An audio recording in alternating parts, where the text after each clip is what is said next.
अस्सलाम वालेकुम। आज हम अपने किचन में बना रहे हैं वाइट सॉस पास्ता। इसके लिए हम अपने पैन में डालेंगे 1 टेबल स्पून बटर और इसमें डालेंगे 1 टेबल स्पून ऑयल और इसमें मैं डालूंगी 1 टेबल स्पून मैदा। अब इसका हम भूनेंगे।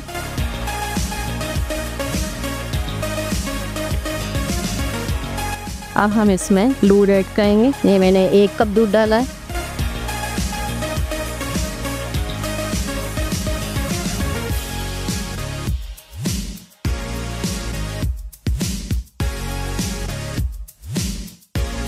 अब हम इसमें नमक डालेंगे हस्बे जायका, काली मिर्च 1/4 टीस्पून, मिक्स हर्ब 1/4 टीस्पून,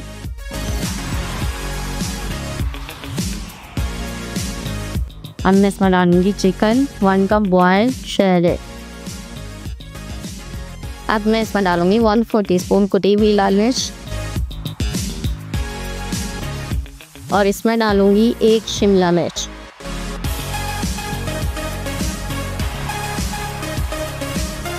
अब मैं इसमें 2 टेबल स्पून मोज़रेला चीज़ डाल रही। आप चाहें तो मोज़रेला और चेडर मिलाकर डाल दें या चाहें कि नहीं भी डालें। और अब इसमें मैं डालूंगी chicken powder, 1 table spoon chicken powder डाला मैंने।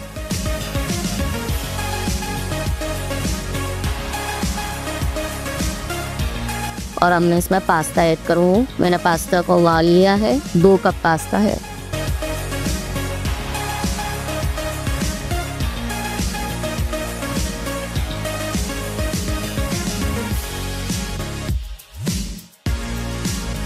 हमारा पास्ता तैयार है। अब मैं इसे डिश आउट करूँ।